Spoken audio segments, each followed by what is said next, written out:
Passamos a palavra para a coordenadora da Coordenadoria de Fiscalização de Editais de Licitação no Tribunal de Contas, Érica Apigawa de Brito, para falar sobre compras públicas sustentáveis da educação. Érica Apigawa de Brito é bacharel em Direito pela Universidade FUMEC, especialista em Direito Empresarial pela PUC Minas, especialista em Direito Público, Controle de Contas, Transparência e Responsabilidade e em Gestão Pública pela PUC Minas, em parceria com a Escola de Contas Professor Pedro Aleixo.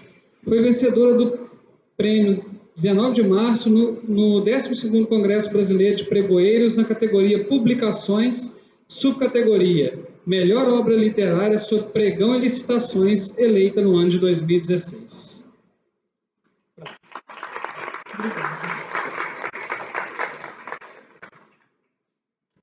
Boa tarde, gente. É um prazer estar aqui no bar, trazendo esse encontro, né, que é a derradeira. A equipe toda já está até sentindo saudade e a gente espera poder fechar aí o ano, né, com chave de ouro e fechando aqui no bar. Então, meu tema... É que eu estou apanhando aqui, hein?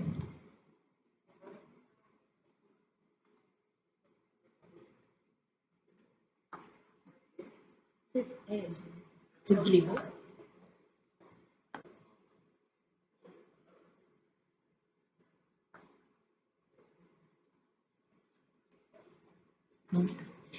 Então, minha palestra vai ser sobre compras públicas sustentáveis na educação. Inicialmente, eu queria saber quem que mexe com licitação aqui. No processo de compra ou elaboração de termo de referência, projeto básico. Alguém faz elaboração de termo de referência, projeto básico? Ninguém? Ui. Então, estou vendo assim que vocês podem ter algumas dúvidas técnicas a respeito de licitação, tá? Mas eu fico à disposição no final para poder tirar algumas dúvidas que vocês tiverem, porque infelizmente o tempo aqui é curto, para eu poder passar essas explicações mais básicas sobre licitação, tá bom? Então, eu vou começar aqui com vocês fazendo um exemplo lúdico para vocês. Eu tenho 3 crianças e uma flauta, e eu quero que vocês me falem quem que merece ganhar essa flauta. O João, que reivindica a flauta porque é o único que sabe tocá-la. A Maria reivindica a flauta porque é a mais pobre e não possui brinquedo algum. Ou a Joana, que reivindica a flauta porque foi ela quem fez e ela, segundo ela que merece ganhar essa flauta. Alguém se arrisca a me dizer quem que merece ganhar essa flauta? Difícil, né, gente? O coração aperta para os 3, né? Quem mexe com políticas públicas aqui não sabe arriscar? Hein? Então, vamos lá. Não vou deixar vocês com essa batata quente, não. Na verdade, as 3 crianças merecem, né? Esse que é o trabalho difícil de quem trabalha com políticas públicas, ter que definir em alguns momentos qual decisão a ser tomada. Então, considerando que as políticas públicas são ações, programas de ação do governo, que tem por fim atingir alguns objetivos em determinado espaço de tempo, é preciso, então, que você tome uma decisão. Em alguns momentos, algumas decisões vão ter prioridades em relação às outras. Então, a reflexão que eu faço aqui é preciso atender todas as crianças por meio de políticas públicas consistentes e articuladas. O objetivo da política pública é variado, vai depender de cada situação com suas peculiaridades e necessidades e os atores distintos. Então, aqui no caso, nós temos que procurar atender as 3 crianças, cada uma ganhando a sua própria flauta, mas talvez em momentos diferentes, mas não fechar os olhos para a necessidade das 3 crianças. E aí eu digo que as políticas públicas, elas são fenômenos próprios do Estado, que se expandiu no século XXI, quando surgiram as novas regras de políticas públicas e, dentro dela, o novo formato de gestão pública, que passou a ser por resultados. com o fim de atender a alguns direitos, os direitos individuais, os sociais, os difusos, os ambientais e os individuais, né? E a partir daí surgiram os novos paradigmas de forma que consiga atender essas políticas públicas e para que o gestor consiga melhor avaliar essas suas decisões.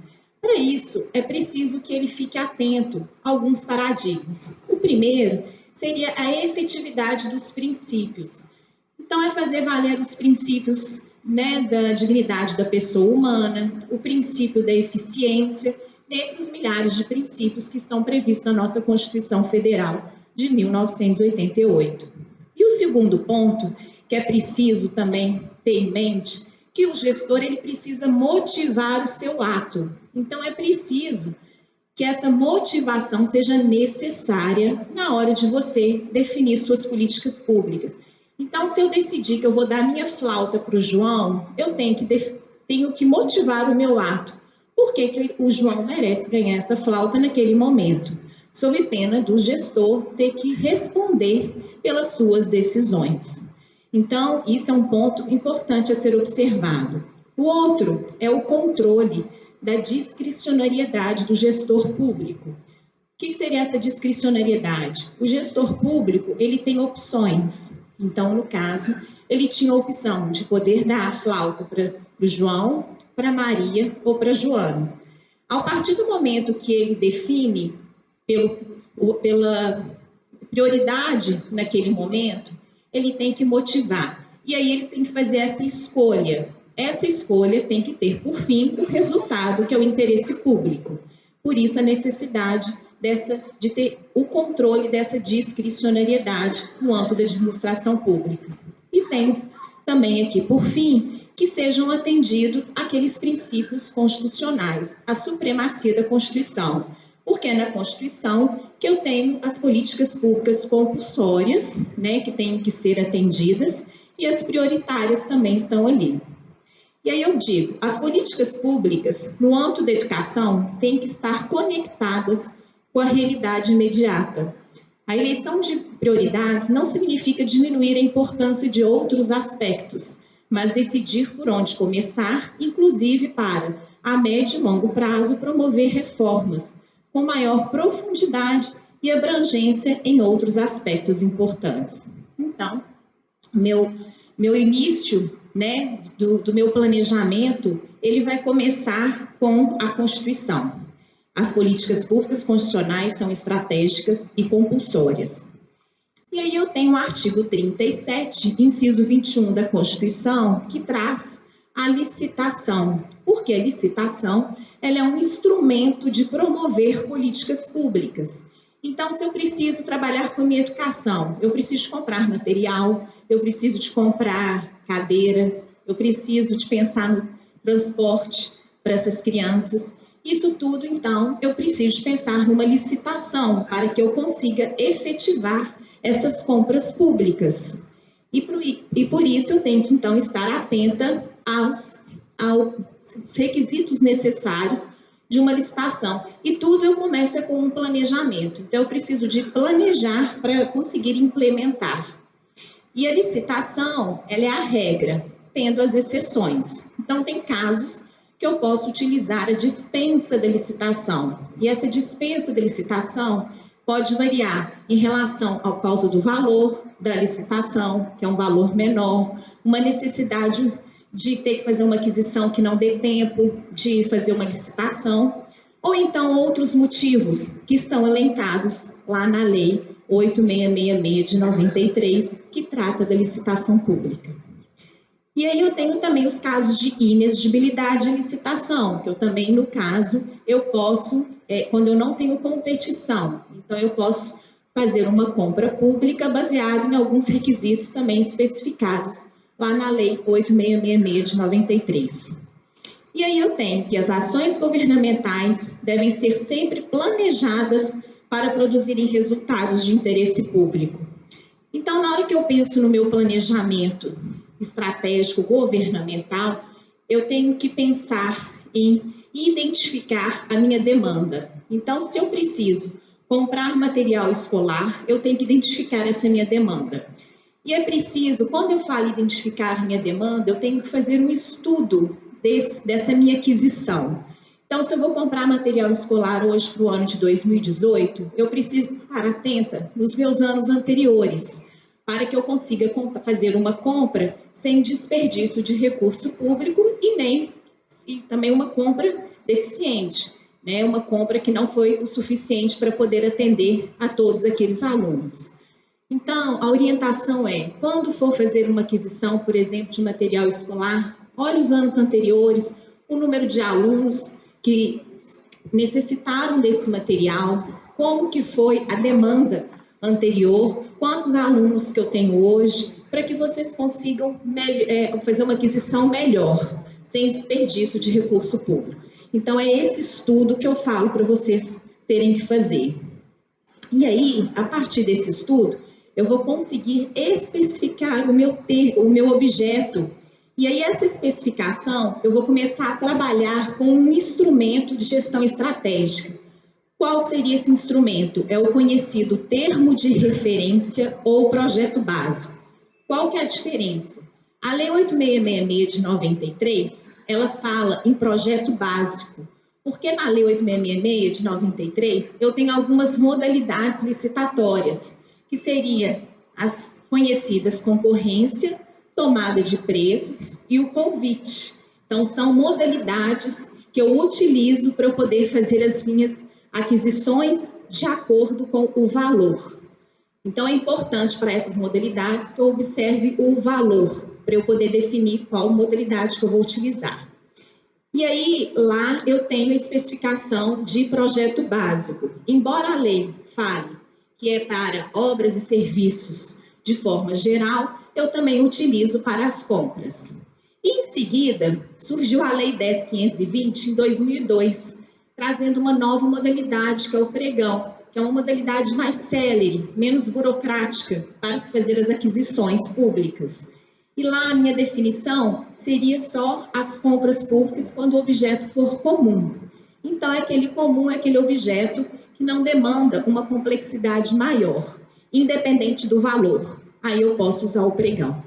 E, embora a 10.520 não use o termo de referência, esse termo ele surgiu com os decretos federais e posteriormente com decretos estaduais e até municipais. Então, foi identificado que o instrumento, o nome desse instrumento seria o termo de referência. No final das contas, o conteúdo é o mesmo, o que muda é a nomenclatura, tá? E aí, nesse termo de referência ou nesse projeto básico, eu vou especificar tudo o que eu preciso para a minha compra. Então, é lá que eu vou identificar meu objeto, lá que eu vou trazer a justificativa da minha compra pública. Então, a administração ela tem que justificar por que ela está comprando aquele material escolar, por que ela está comprando cadeira para a escola. Ela tem que apresentar essa justificativa, porque é onde que eu falei da necessidade de motivar o ato. Além, então, da identificação do meu objeto, além da minha justificativa, lá eu também vou ter que definir o valor da minha aquisição. Então, é preciso fazer uma pesquisa de preço, porque você precisa de registrar um valor de referência. E a partir do momento que você já foi definido qual que seria esse valor estimado, então você vai procurar saber se existe recurso orçamentário para aquela aquisição. Então, é preciso que seja definido também nesse instrumento qual que é esse recurso financeiro. Aí você tem que lá demonstrar a sua classificação orçamentária. Além desses requisitos, você também precisa definir, que conforme já está escrito, pesquisa de preço, recurso orçamentário e financeiro. Além desses, no meu instrumento convocatório, eu também vou ter outros elementos necessários. Quais seriam os requisitos necessários para poder fazer aquela compra pública? Esses requisitos, eles são requisitos mais técnicos, que vai depender da sua demanda. Então, seriam algum documento de qualificação técnica necessário. Essas questões estão tratadas na Lei 8666 de 93, por isso que não dá para eu entrar muito em detalhes, mas só para trazer para vocês uma visão geral. Então, esses requisitos necessários seria qualificação técnica, qualificação econômica, Eu preciso também de estabelecer quais são as obrigações do contratado e do contratante, as condições de execução, como que vai ser feita a entrega, se vai ser parcelada, se não vai ser. Então, são alguns requisitos importantes para que você consiga orientar melhor a sua licitação. Feito isso, elaborado o projeto básico, aí eu parto, então, para a licitação. E aí, quando eu penso em licitação, eu tenho que pensar nos novos paradigmas das compras públicas. Eu tenho que pensar no planejamento, tenho que pensar na sustentabilidade. Hoje, quando eu vou adquirir um material escolar, por exemplo, eu tenho que pensar na aquisição e nos requisitos necessários de sustentabilidade. Então, por exemplo, eu quero um livro. Hoje eu tenho que definir se aquele papel é sustentável ou não. Então, são requisitos necessários que hoje todo gestor público, ao fazer uma licitação, ele tem que pensar na sustentabilidade do objeto, pensar no descarte dele, né? Que isso também, hoje existe a responsabilidade, que a cláusula reversa, que é a responsabilidade hoje dos consumidores junto com os fabricantes de fazerem o descarte de forma responsável. Outra questão é o custo. Eu tenho que pensar no custo também da licitação. Eu não posso sair fazendo uma licitação sem planejamento, porque uma licitação a gente não pensa que ela também tem um custo muito alto. Então, só a título de exemplo, em 2014, o Instituto Negócios Públicos, no âmbito federal, calculou que o valor de uma licitação no âmbito federal seria em torno de uns R$13 mil. R$13 mil é um valor significativo, principalmente dependendo de um município, que é o custo de ter o profissional para poder estar trabalhando, são várias pessoas trabalhando ali naquele processo, né? Você tem o custo de material, então são custos que têm que ser observados para saber, é necessário fazer licitação? Então é um ponto importante que tem que estar dentro do meu planejamento. Outro ponto importante são os segmentos estratégicos. Eu preciso, então, de pensar na logística da minha compra, eu tenho que pensar como que está esse segmento do mercado, né? Eu tenho que pensar nos meus riscos, que são tanto os riscos internos quanto os riscos externos. Então, isso tudo eu tenho que pensar na forma de segmentos estratégicos, como que o meu mercado está atuando naquele momento. Outro ponto importante é a transparência. Hoje a gente está, né, com uma lei aí, né, a lei de acesso à informação, que está aí batendo na porta de todos os municípios para tornarem os seus atos mais transparentes. E no caso eu tenho que também ser transparente, tanto com a licitação, os atos licitatórios, no caso o edital e os contratos. Mas quanto mais atos você puder publicar, é melhor para a sua transparência. Pensando nisso tudo, eu vou conseguir ter uma licitação mais eficiente e o poder de compra do Estado fica melhor. Ele consegue comprar melhor, com qualidade. A gente ouve falar que o Estado, para ele o que importa é o menor preço. Só que esse menor preço já está caindo por terra. Ele tem que pensar no melhor preço. E quando eu penso no melhor preço, eu penso na qualidade e no preço. Nós não podemos perder essa qualidade. E aí, eu entro na questão que eu falei com vocês. Hoje, o nosso mercado, ele é muito forte. E nós temos que pensar que precisamos fazer aquisições em que você tenha, que seja uma aquisição com um mercado socialmente justo, economicamente eficiente e ambientalmente responsável, para que eu consiga, sim, atingir os meus critérios de sustentabilidade, que também são regidos por várias leis. Então, não posso fechar os olhos hoje para essa questão. E quando eu falo em social, eu penso hoje, inclusive, naquela lei, né, a 123 de 2006, que trata das microempresas e empresas de pequeno porte.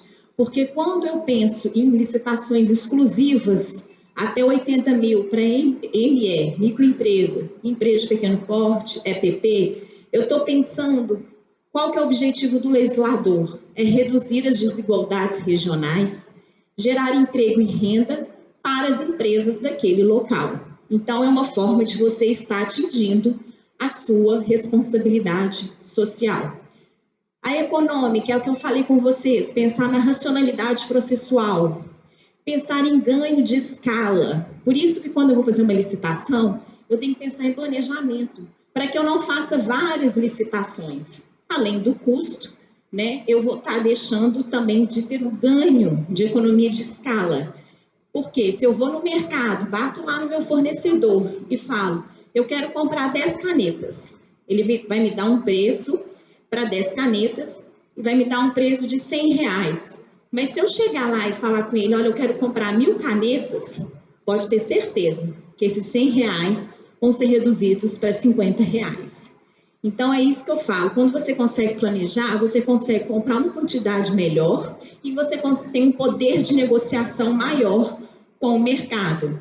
E aí, também procurar valorizar ME e EPP, né? E que é o que a Lei Complementar 123 traz também lá nos seus artigos que tratam dessas questões. Com isso, você também consegue ter, a partir do momento que você consegue comprar na mão de ME e EPP, você está fomentando o mercado para elas e tornando-as economicamente mais eficientes. Também, agora a questão ambiental. É aquilo que eu falei.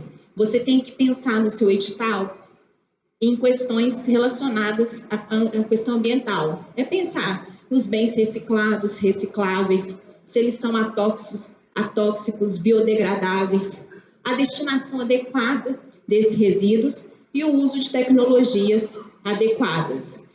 E hoje nós estamos aí na era digital, né? Então o descarte está cada vez maior, mas nós temos que pensar o que nós vamos fazer com esses descartes, porque estão sendo trocadas. Por exemplo, as lâmpadas de mercúrio estão passando a ser lâmpadas de LED. Vocês estão preocupados como está sendo feito esse descarte das lâmpadas de mercúrio? Né? Então hoje, com o nosso parque de iluminação pública, hoje todo voltado para lâmpadas de LED, é preciso que as prefeituras pensem sim como está sendo feito esse descarte dessas lâmpadas de mercúrio.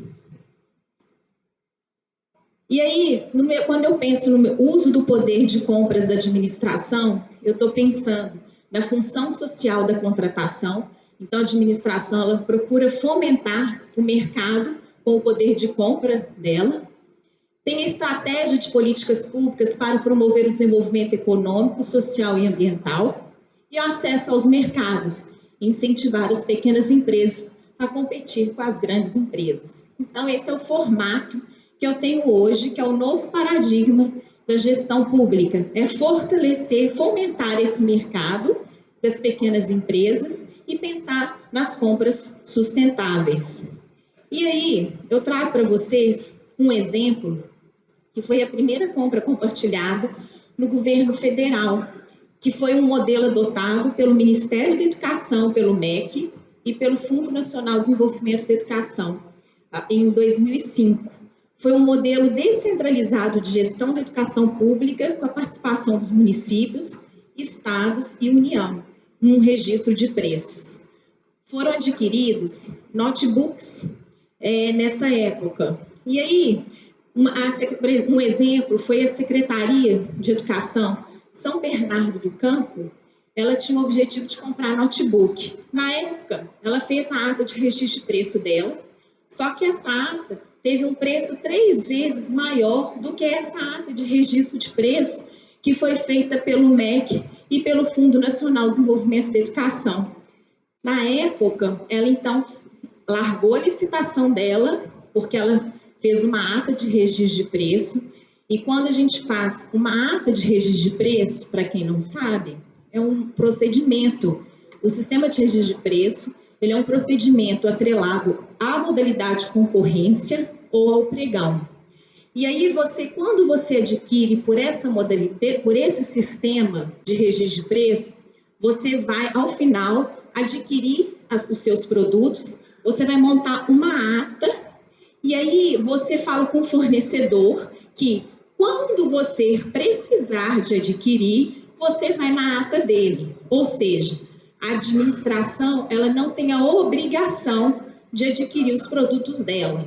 Ela pode ou não. Então, nesse caso, a administração achou melhor, a Secretaria de Educação de São Bernardo do Campo achou melhor abrir mão da ata dela e foi para a ata do governo federal. Ao invés dela adquirir 5.000 notebooks, que era o plano inicial, ela conseguiu adquirir 15.000 notebooks, porque o preço da ata do governo federal estava melhor. E por que vocês acham que o preço dele estava melhor? Porque ele fez uma aquisição muito maior. Ele fez uma aquisição pensando no estudo de demanda de vários municípios, de vários órgãos. Então, quando você pensa numa compra compartilhada, você pensa numa compra e que você tem vários atores envolvidos. É um conjunto, né, de pessoas envolvidas, com vários especialistas ali, cada um estudando a sua demanda, e com isso você consegue fazer uma compra maior por um preço melhor. E aí, quem foram esses atores importantes? O MEC, que deu apoio técnico e financeiro, com a parceria do Tribunal de Contas da União, com a parceria da FGV, que é a Fundação Getúlio Vargas, que fez o estudo do preço de mercado, e teve o apoio do Instituto Nacional de Metrologia, Normalização e Qualidade Industrial, que é o Inmetro, que trabalhou com a construção das especificações técnicas e controle e acompanhamento da qualidade dos produtos adquiridos.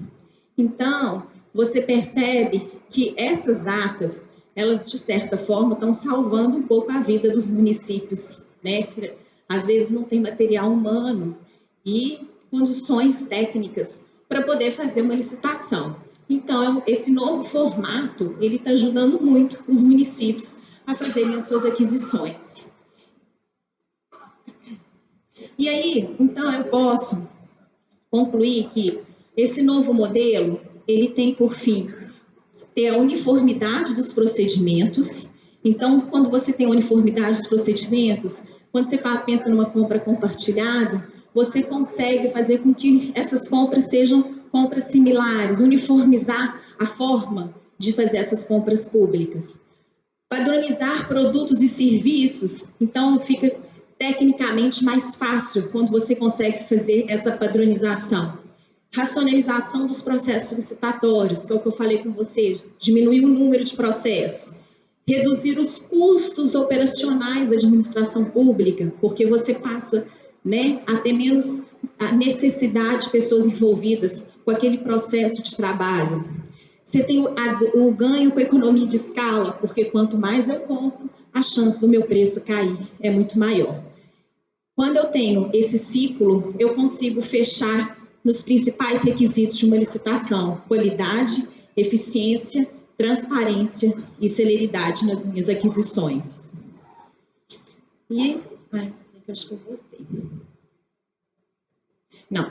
Aí eu tenho, então, nesse planejamento, então, quando eu penso em compras públicas compartilhadas no governo federal, eu tenho esse planejamento, ele é feito também com estudo de demanda, que vai envolver vários órgãos, vários setores. Então, se eu for fazer uma aquisição de material escolar, o governo federal vai, então, entrar em contato com os municípios, o estado que precisam. Então, eles passam a ser os órgãos participantes daquela ata também, cada um trazendo a sua demanda, vai definir os critérios para atender a rede de educação básica. Isso tudo é feito em conjunto, né, com os municípios e o estado.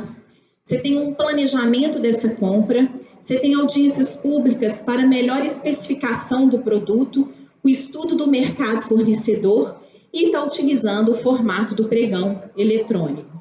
O pregão ele pode ser presencial ou eletrônico. E hoje, na atual conjuntura, o pregão eletrônico está aí, né, representando mais de 90% da forma de aquisição, com uma redução de 20% a 30% no custo final em relação ao preço de referência, dando oportunidade para vários municípios e estados poderem participar, que fica mais fácil. E um outro exemplo de compras públicas compartilhadas no governo federal, como boas práticas, foi a aquisição de veículos de transporte escolar para o programa Caminho da Escola, que foi criado pelo Decreto Federal 6.768 de 2009. Foi criado com o objetivo de renovar a frota de veículos escolares, garantir segurança e qualidade ao transporte dos estudantes e contribuir para a redução da evasão escolar, ampliando por meio do transporte diário o acesso e a permanência na escola dos estudantes matriculados na educação básica na zona rural das redes estaduais e municipais. Então, foi também uma licitação que teve um êxito muito grande no âmbito tanto federal quanto no estadual e municipal. E aí, eu vou trazer só para ilustrar um pouco como é importante compartilhar as informações num processo de planejamento. É uma parábola que trata da sopa. Existia um caldeirão de sopa fumegante, com um cheiro maravilhoso, e aí uma pessoa estava trabalhando com esse caldeirão, e aí chegou uma outra pessoa, então o João estava lá fazendo a sopa, e aí chegou o Juca e virou e falou assim para o Juca: ô Juca, eu fiz 2 caldeirões de sopa, só que um eu levei para o céu e outro eu levei para o inferno.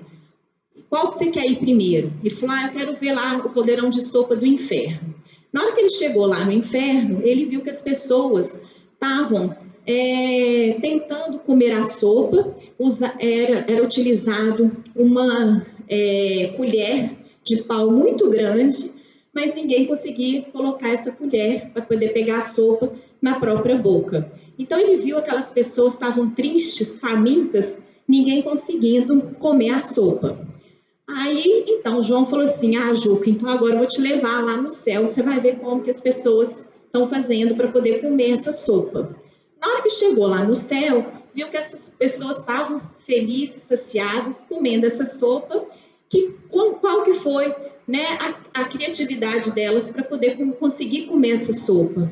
Foi cada uma dando a sopa na boca do outro, porque o cabo era muito grande, não conseguia pôr na própria boca, mas conseguia colocar na boca do outro. Por quê? Qual que é, então, a mensagem dessa parábola? É que é preciso que exista uma equipe participativa, solidária, para criar formas de resolver os problemas, porque o individualismo, ele jamais vai conseguir superar barreiras e conseguir fazer política pública. Se você não tiver como compartilhar as informações, você não vai conseguir sair do lugar, não vai conseguir criar uma estratégia de compras públicas, não vai conseguir planejar. Então, quando eu penso em compra compartilhada, eu tenho que pensar na criatividade, no espírito solidário, na equipe participativa e a ajuda mútua, porque a gente sabe que não é fácil, Elaborar termo de referência e projeto básico não é fácil, você depende de vários setores, Então é necessário uma equipe multidisciplinar para ajudar, porque você passa por vários setores. Você passa pela contabilidade, tem o setor requisitante, que é o que está elaborando, mas às vezes não é ele que é o demandante, é um outro setor que conhece o produto, então tem os técnicos daquele setor que vão saber, definir melhor o seu produto. Então é importante, no âmbito da administração pública, pensar na informação compartilhada. E agora, para ilustrar também, um vídeo sobre colaboração.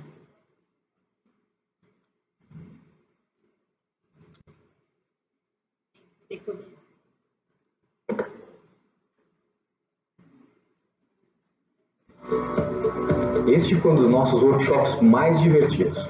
Nós tivemos um grupo de líderes da América Latina, pessoas muito inteligentes, que vieram para São Paulo para participar de uma reunião e um workshop sobre colaboração, sobre como eles poderiam colaborar melhor entre si. No momento final do dia do workshop, dividimos aquele grupo de líderes em grupos menores. E nós demos para cada grupo uma bicicleta desmontada. A única instrução que nós demos foi: monte essa bicicleta o mais rápido possível. O que você acha que aconteceu? Veio uma palavra na minha mente: competição. Aquele grupo de líderes tentou montar a bicicleta o mais rápido possível, tentando competir com os outros grupos. Eles tinham todas as partes para montar a bicicleta inteira, mas nenhum grupo tinha todas as ferramentas. Um grupo tinha uma ferramenta para montar o pé de vela e colocar o freio. O outro grupo tinha para colocar o freio e talvez a bomba de encher o pneu da bicicleta. Mas nenhum grupo tinha todas elas. Eles não compartilharam informação em nenhum momento. Eles não foram até o outro grupo perguntar o quanto ele poderia ajudá-lo ou se poderia emprestar uma ferramenta. Nós fizemos algo mais dentro daquele treinamento. Além das ferramentas da divisão em grupo, nós também colocamos um técnico de bicicleta na classe. Esse técnico de bicicleta tinha uma camiseta gigantesca do técnico de bicicleta, na frente e atrás. Ele agachava em cada grupo e ainda assim eles não pediam informação para esse técnico. No momento final, quando nós percebemos que ninguém ia montar nenhuma bicicleta naquele momento, nós chamamos um grupo de crianças carentes. Eles entraram na sala para receber as bicicletas. E as bicicletas não estavam prontas. O olhar no rosto de todos aqueles líderes ficou comigo até hoje. Era uma mistura de surpresa, de medo, de frustração. E foi muito fácil para nós entendermos que muitas vezes, principalmente eles como líderes, nós temos uma responsabilidade com outras pessoas na nossa empresa. Quando você toma uma decisão, essa decisão afeta outras pessoas também, nas nossas empresas. A empresa que eu e você trabalhamos, será que não acontece a mesma coisa? No momento que nós somos divididos em departamentos, será que na nossa mente não vem uma ideia também de competição? Eu preciso ganhar daquela pessoa, preciso ser melhor do que ela, fazer mais rápido. E será que é por isso que nós somos tão ruins em compartilhar informações, compartilhar boas práticas uns com os outros dentro da nossa empresa? Nós demos o momento final para eles, para que eles pudessem terminar de montar as bicicletas com a ajuda das crianças, com todas as ferramentas e com a ajuda do técnico. Levou 1/3 do tempo que eles já estavam levando. Qual é a mensagem que nós vemos hoje em dia? Colaboração é essencial para a vida das organizações, para o sucesso das organizações. Então, gente, essa que é a mensagem, né? Hoje, pensando em compras compartilhadas, né? E elaboração de termo de referência, projeto básico, né? Com uma proporção maior, nós temos que saber compartilhar as informações, porque o sucesso de uma organização, ele depende das informações, né? A maior riqueza que nós conseguimos ter dentro de uma organização são as informações. E agora, partindo para ponto específico da licitação, que eu trouxe alguns objetos que são trabalhados na licitação, inclusive que são fiscalizados pelo Tribunal de Contas. Eu trabalho na coordenadoria de fiscalização de editais de licitação, então a gente analisa, né, editais do Estado e dos municípios, e esses são alguns objetos que eu trago para vocês. O transporte escolar, material escolar, merenda escolar, mobiliário escolar, computadores, notebooks. E eu vou mostrar para vocês as irregularidades mais frequentes que nós estamos vendo nesse tipo de contratação. Inicialmente, igual eu falei com vocês, um aspecto muito importante, que é o que a gente está dando, tem um olhar maior em relação à cotação de preços. Eu falo que a pesquisa de preços ela é muito importante, inclusive, para ajudar o gestor a especificar melhor o objeto dele. Ainda mais hoje, principalmente produtos de TI, que eles estão constantemente, né, mudando. De um dia para o outro, eles já se tornam obsoletos. Então, é preciso acompanhar o mercado. Mas, às vezes, a gente está sentado na nossa cadeira lá na administração e não vai lá fora no mercado conhecer para saber como é que está aquele objeto hoje. Nós já deparamos com alguns editais exigindo objetos que já não existem mais no mercado. Então, qual que é o final? Costuma ser o final dessas licitações desertas. Não aparece. Eles vão cotar, mas a cotação, quando ela fica muito vinculada também ao fornecedor, eles cotam de qualquer forma, né? Sem saber, eles estão cotando de acordo com o objeto que eles têm no mercado para vender. Mas às vezes aquele objeto não é aquele que foi especificado lá pela administração pública. Mas na hora que chega no procedimento licitatório, eles não participam, porque aí depois você vai ter que conferir se aquele objeto está de acordo com os requisitos do edital. porque se não tiver, ele vai ser desclassificado. Então, é muito importante passar pelo processo de pesquisa de preço. Ela ajuda a melhorar as especificações e você consegue ter um valor melhor de mercado. E aí, hoje, a gente também tem que pensar numa cesta de preços e não pensar no fornecedor. Porque até então a gente tem o costume de ir no fornecedor para fazer essas pesquisas. Mas hoje existem outras formas de pesquisar. Você tem hoje as atas de registro de preço, você tem sites oficiais que possam trazer essas informações, revistas especializadas, e trago para vocês também um banco de preços que o tribunal lançou. Inclusive, vou trazer a Milena para falar para vocês, porque ela é uma das responsáveis pela criação desse projeto, e ela vai trazer uma palavrinha para vocês a respeito do banco de preços, com mais propriedade. Boa tarde, gente. Eu vou roubar muitos poucos minutos da Érica aqui, porque mais tarde eu vou estar de novo aqui com vocês para falar da lei de acesso, mas o banco de preços é uma... Como está passando? O banco de preços é uma ferramenta que o tribunal lançou muito recentemente. Ela foi colocada no ar agora no dia 7 de novembro, coisa nova, mas que a gente acredita que vai ser muito útil dentro desse próprio contexto que a Érica colocou para vocês, de compartilhamento de informação, de agregar eficiência nas compras públicas, de usar informação a favor da administração pública. O banco de preços ele é uma ferramenta que foi desenvolvida integralmente pelo Tribunal de Contas com seus recursos de tecnologia da informação para disponibilizar dados e informações de preço agregado. E esses preços são os praticados na administração pública dos órgãos e entidades públicas municipais, estaduais, dentro do estado de Minas. O objetivo do banco de preços, ele é pegar toda a informação eletrônica que o tribunal tem de preço praticado dentro do estado e retornar para todo o público, inclusive para o cidadão, informações de preço para que isso possa colaborar tanto com o gestor no momento da sua pesquisa de preços, como para o Tribunal de Contas no momento de analisar a legalidade das contratações e, por fim, também para o controle social, tem uma visão para o cidadão, o próprio cidadão pode acompanhar um pouco também o preço que está sendo praticado, né? As vantagens do banco de preços, e a gente acredita que isso tem potencial para fazer dele uma ferramenta bastante usada, primeiro que ele é totalmente gratuito, não existe custo de licença, não existe custo de acesso, como vários outros repositórios de preço que existem no mercado, repositórios privados. É acessível a qualquer cidadão, é acessível ao gestor público, é acessível ao analista do tribunal, mas é acessível a qualquer pessoa, está no portal do tribunal, livre para qualquer pesquisa, qualquer um de vocês pode entrar no site e pesquisar preços de produtos praticados pela administração. A consulta é muito simplificada, não precisa de conhecimento de TI de um nível mais elevado. Diferentemente das outras pesquisas que a gente fazia dentro do próprio tribunal, que dependia de licenças específicas, da utilização de ferramentas para pesquisa em bancos de dados, o banco de preços é uma página de internet em que, digitando palavra-chave, qualquer pessoa pesquisa preço. E, por fim, é uma base de dados atualizada diariamente. Entrou informação de preço dentro do banco do tribunal, essa informação está sendo contabilizada no banco de preços. Então, é uma informação que ela de fato, ela considera tempo real no retorno dos resultados.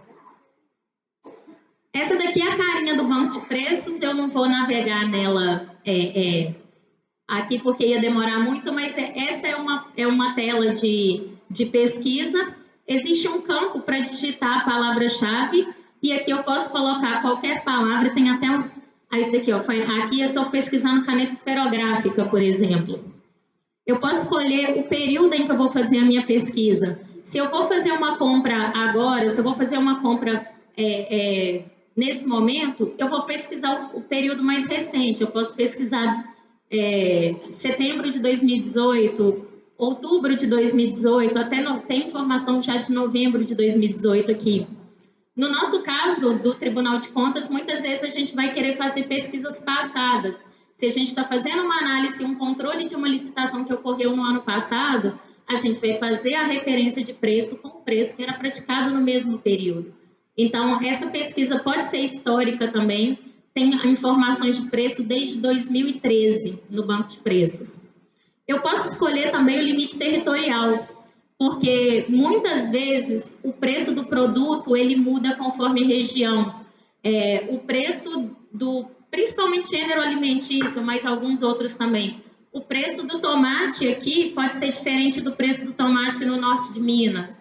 O preço de determinados produtos pode ser diferente na capital do estado e para o interior um pouco mais distante.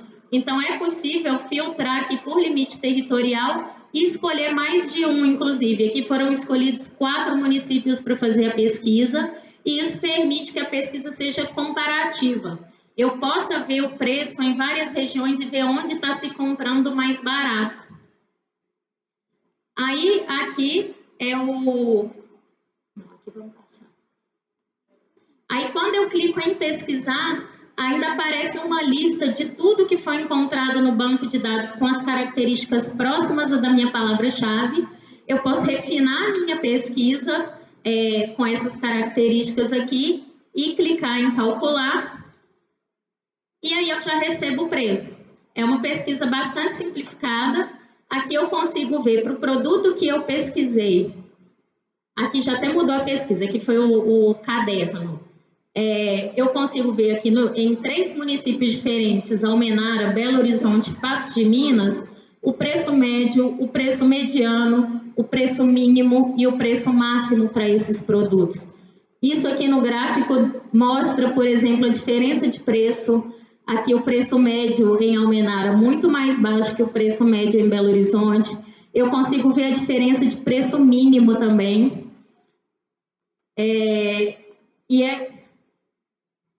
Aqui não tem a outra tela, existe uma tela de detalhamento, em que eu consigo ver várias outras métricas de preço, inclusive estatísticas, para estudo estatístico do preço, se for o caso, se for de interesse do usuário.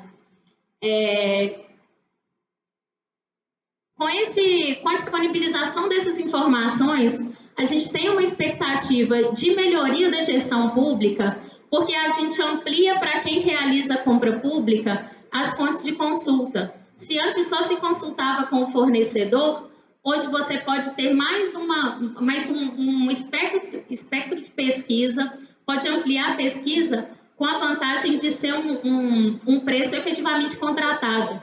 Esses preços constantes do Banco do Tribunal de Contas, eles são preços constantes de nota fiscal eletrônica. Então, são preços que foram efetivamente contratados. Ele também permite que quem realiza a compra, o gestor público que realiza a compra, ele conheça melhor a realidade do mercado. Veja como é que o preço se comporta em cada região, e com o espaço de tempo. Eu estou errando. Além disso, a gente quer fomentar o controle social. Na medida que a gente leva para o cidadão mais informação, o cidadão tem mais elementos para poder criticar a gestão, para poder alimentar a gestão e para orientar a gestão também. O alinhamento aí com o Open Government Partnership é um compromisso que o Brasil assumiu com outros países. Se eu não estou enganada, é um compromisso assinado por 45 países de abertura de informação como instrumento de melhoria da gestão pública. E, por fim, isso daí é um objetivo que a gente tem perseguido há bastante tempo, de otimizar o controle externo, na medida em que a gente fornece mais informação para o próprio tribunal, o tribunal consegue fazer uma análise mais otimizada da economicidade nas aquisições que ele controla. O tribunal, além disso, consegue controlar tempestivamente, a partir de informações eletrônicas e alertas automáticos de preço. O tribunal pretende, no momento da entrada da informação no banco de dados, o próprio tribunal já cruza essa informação com o banco de preços e consegue apurar um superfaturamento muito mais rapidamente do que se ele fizesse isso pelos meios tradicionais. É uma ferramenta que tá alinhada com a proposta de eficiência na contratação, que é a proposta das licitações sustentáveis, e que a gente colocou em uso agora, pretende apurar aí nesses próximos meses até onde a gente conseguiu evoluir com isso. Esperamos mesmo que seja muito útil para a administração pública. Agora eu vou voltar a palavra para a Érica aqui, mas muito obrigada, daqui a pouco eu estou de volta. Obrigada, Milena. Vocês tiveram informações riquíssimas, né? Aproveitar a oportunidade que a Milena está aí. Então, igual a Milena falou, então a partir desse banco de preço, que né, agora o tribunal lançou também, existem outros bancos de preço, né? E mais alguns com custo que o tribunal não tem.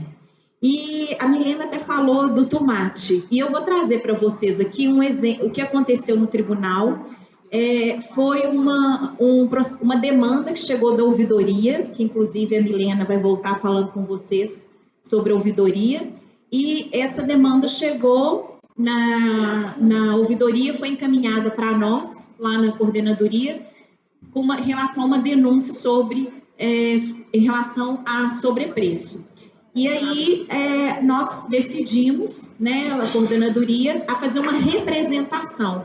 Foi feita uma representação em relação a esse edital, porque para vocês, eu trouxe só alguns exemplos, os que eu achei mais significantes, de preços que estavam sendo cotados. O extrato de tomate 100% puro e concentrado numa lata de 340 gramas, o valor de mercado dele é R$ 3,82 e o valor orçado pela administração foi R$ 44,30, um sobrepreço aí de R$ 40. O óleo vegetal de R$ 3,68 por R$ 53, um sobrepreço de R$ 49. A laranja pera Rio de R$ 3,00 por R$ 14,00, um sobrepreço de R$ 11,00. Pois é o que a administração estava querendo pagar, né? E aí, no final, o registro de preços, o valor estimado dele era de R$ 385.923,70. Nesse valor, o sobrepreço era R$ 178.924. Então, vocês veem aí, né, como que está sendo, né, administrado esses recursos públicos. E o tribunal, muito preocupado com isso, né, de uma forma louvadora, implantou aí o nosso banco de preços para nos auxiliar aí, inclusive nas fiscalizações, que nós também vamos trabalhar junto com o banco de preços. Então, é o ponto principal da nossa fiscalização aí, é o registro de preço, né, que traz, inclusive, o espanto até de uma criança em relação à merenda dela também, que isso aí foi para aquisição de merenda escolar. Outro aspecto que eu chamo a atenção de vocês, uma pena que, né, assim, acho que 2 ou 3 pessoas ali que trabalham com licitação, mas é um ponto importante, a aplicação da lei complementar, não deixar de utilizar essa lei.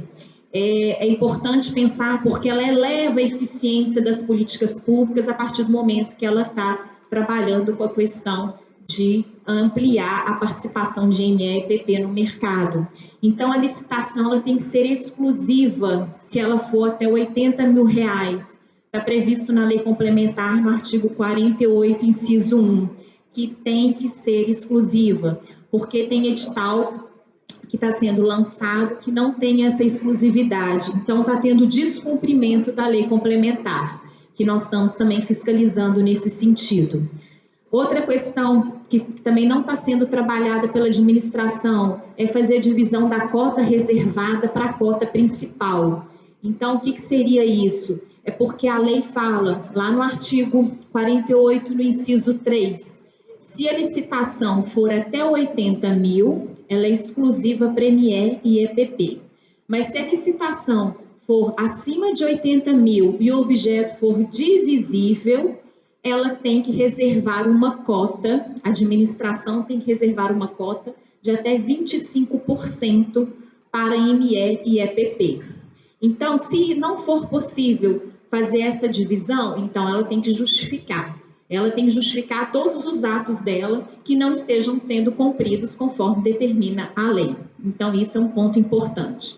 E é importante observar também, a licitação, quando fala que ela é exclusiva, você tem que ir no mercado para ver se também existe ME e PP naquela sua região, porque também, se não existir, não tem como você fazer uma licitação exclusiva. Mas aí, conforme dispõe o artigo 49, você vai ter que justificar no seu procedimento licitatório por que ela não vai ser exclusiva. Por isso que agora também o banco de preços, ele ajuda, porque você também tem os preços regionais. Então, você consegue ver a especificação do seu objeto, os preços que estão sendo praticados. E pode conferir se é ME e PP com aqueles preços. Porque se não tiver ME e PP, você justifica e a licitação é normal. E aí tem uma decisão do tribunal, nesse sentido, falando que é obrigatória a concessão do tratamento diferenciado e simplificado para ME e EPP, independentemente de haver previsão expressa nesse sentido. Outra questão é que deveria prever que a licitação seria destinada exclusivamente à participação de ME e EPP para todos os itens licitados, com vistas a cumprir no âmbito municipal política pública para promoção, desenvolvimento econômico e social. E aí a questão que também envolve aqui é que sim, a parte processual que está prevista na lei complementar, independentemente de estar ou não no edital, quando fala do empate ficto, que é quando você tem os lances, são apresentados os lances, e se uma ME-EPP tem um preço até 10% daquele valor que outra empresa que não é ME-EPP ofereceu, é considerado um empate ficto, de forma que a ME-EPP, com esse valor até 10%, pode oferecer uma nova proposta, e essa nova proposta, se for menor, ela acaba ganhando, sendo provisoriamente classificada até que confira os documentos de habilitação. Então, nesse caso, nessa forma procedimental, ainda que não esteja no edital, é obrigatório que se observe a lei complementar pelo pregoeiro. Já a questão da exclusividade e da cota reservada, ela tem que estar prevista obrigatoriamente, porque senão o fornecedor ele não vai saber. Né? Então, ele precisa saber se é um fornecedor de ME ou EPP, ele precisa saber se ela vai ser exclusiva ou não, porque se não for exclusiva, ele tem, né? Ele vai ver com quem que ele está competindo, se só é ME ou EPP. E, por outro lado, o que não é ME ou EPP, ele vai ver se ele pode participar. Se não falar que é ME ou EPP, ele vai acabar participando. Né? Então, por isso que é importante, nessa questão de participação exclusiva, que esteja definido no edital. Já a parte procedimental, ainda que não esteja obrigatório cumprir. E é importante aquilo que eu falei, que tem que justificar nos autos, se não existir, no mínimo 3 fornecedores enquadrados com ME e EPP, porque aí a decisão pelo menos, não há na fase interna do certame documentos que evidenciem não existir na região pelo menos 3 fornecedores enquadrados como ME e EPP, capazes de cumprir as exigências editalícias, ou que o tratamento diferenciado a ser dispensado por lei a tais empresas não fosse vantajoso. No caso, eles não justificaram que não existia. Então, o tribunal fez a fiscalização em relação a essa questão. A outra questão é a parte do transporte escolar, que também a gente vê algumas dificuldades na elaboração. Você não pode exigir comprovação de propriedade de veículos na fase de habilitação. Por quê? Porque, às vezes, você vai colocar o licitante, né, com um ônus financeiro muito grande, sem saber se ele vai ganhar a licitação. Então, se você exige propriedade, você está exigindo que ele já tenha esses veículos. E aí, se você faz com que ele exija com que ele tenha, lá na frente, se ele não ganhar, olha o custo que isso trouxe para ele. Então, e quais são as formas de exigir propriedade? Se você exige indicação de placa, se você exige certificado de registro, e licenciamento do veículo, certificado de licenciamento anual, se você existe um contrato, que ele apresente um contrato de locação, são documentos que demonstram a exigência de propriedade. Logo, vocês não podem exigir esses documentos, tá? E de mais a mais, exigir também que ele tenha veículo para todo objeto, porque você vai, normalmente, nesse tipo de licitação, você faz por loteamento, né, de alguns lotes, porque nem sempre o licitante vai querer participar de todos os itinerários. Às vezes ele vai participar só de um ou de dois. Então, não pode exigir com que ele apresente o veículo para todos os lotes, uma vez que ele pode querer participar só de um ou de dois lotes, tá? Então, é importante também descrever de forma... Eu vou trazer uma decisão aqui do tribunal que explica melhor esse objeto. Outra questão, serviço contínuo.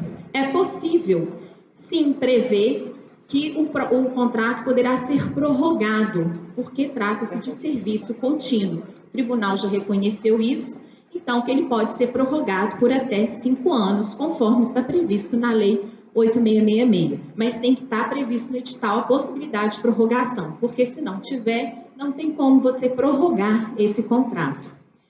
Outra coisa que não pode ser exigido, registro ou inscrição no Conselho Regional de Administração ou no CREA, porque tem edital exigindo que se comprove esse registro.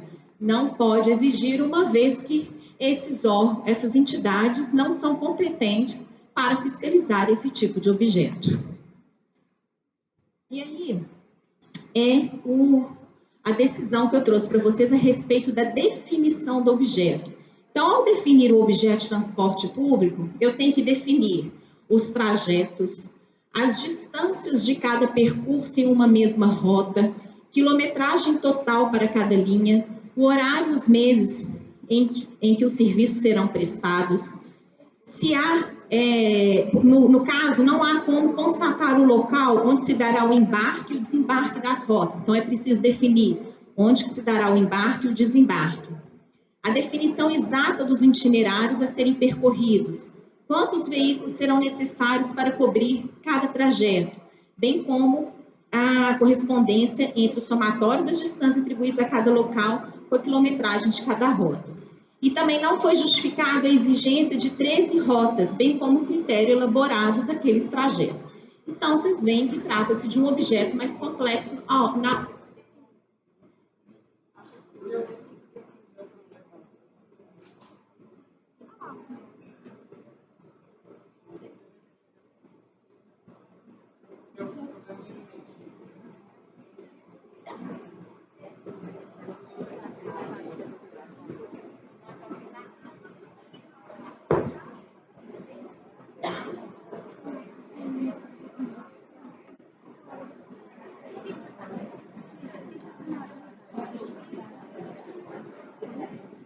Voltou.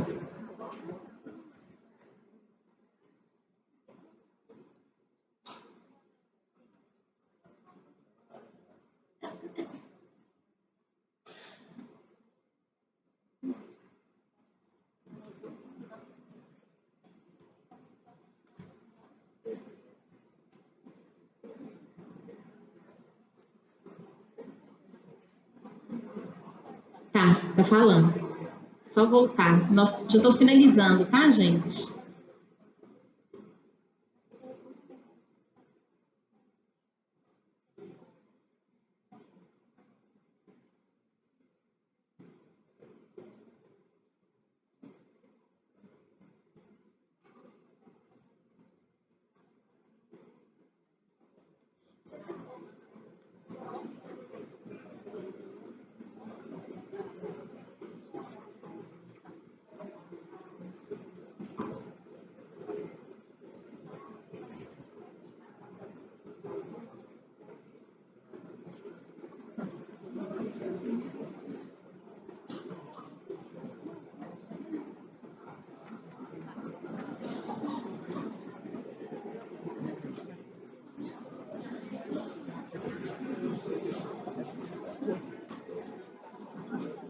Pode falar.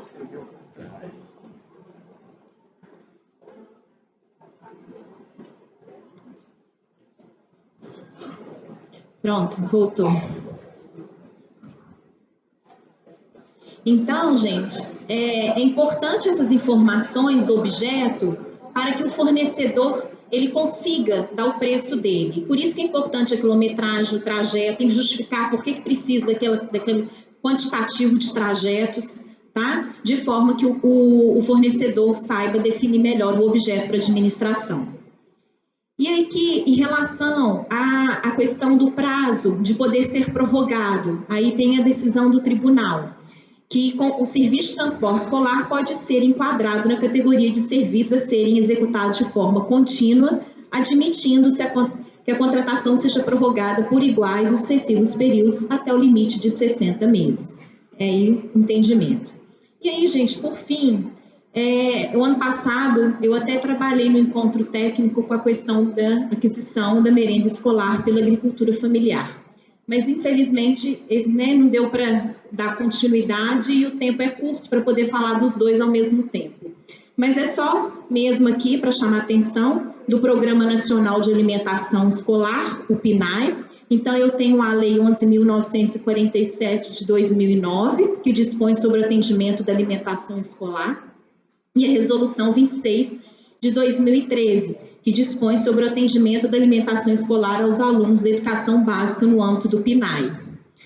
E aí, o que dispõe, essa legislação? Que do total dos recursos financeiros repassados pelo fundo no âmbito do PNAE, no mínimo 30% deverão ser utilizados na aquisição de gêneros alimentícios diretamente da agricultura familiar e do empreendedor familiar rural ou de suas organizações. Então, quando ele fala no mínimo, você pode até adquirir o 100%, mas eu sei que tem municípios que têm dificuldade de adquirir até os 30%, Então, é preciso você justificar no seu processo de compra que você não tem fornecedores no local para poder fornecer aquele percentual, porque a administração não pode deixar de comprar em função disso.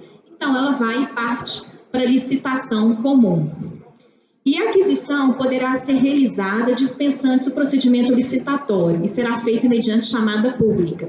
Então, esse tipo de procedimento também, ele é especial, É um procedimento diferente que é chamado, com o nome de chamada pública. Inclusive, o procedimento dele é diferenciado da Lei 8666 de 93. E é um procedimento que preocupa com a qualidade. Então, você tem o trabalho do nutricionista também, inclusive na elaboração do termo é um projeto, de venda que eles falam, não é projeto básico nem termo de referência, é um projeto de venda que é utilizado. Então, é um trabalho diferenciado que é feito na aquisição dos alimentos da agricultura familiar. E aí o governo de Minas lançou um edital para inserir a agricultura familiar na merenda escolar. Então, ele fez parte do projeto Novos Encontros e a previsão foi de adquirir 570 toneladas, o que equivale a 2.700.000. Eu estou falando que foram, porque já aconteceu, tá? Foram atendidas 759 escolas públicas, foram privilegiados produtos típicos de cada região.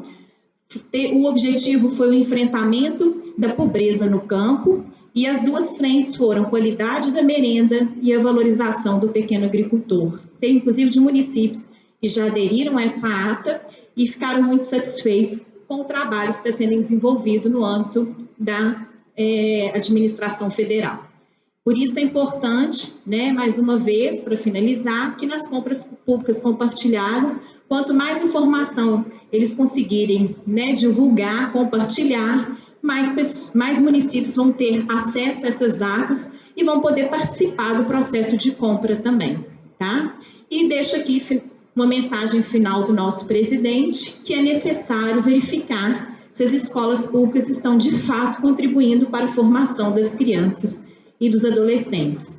E as compras públicas é uma forma de fomentar esse trabalho para melhorar o processo de educação das nossas escolas. Agradeço a presença, peço desculpas por não ter conseguido trazer todas as explicações necessárias, mas estarei à disposição ali fora para qualquer dúvida que vocês venham a ter, tá bom? Obrigada, gente.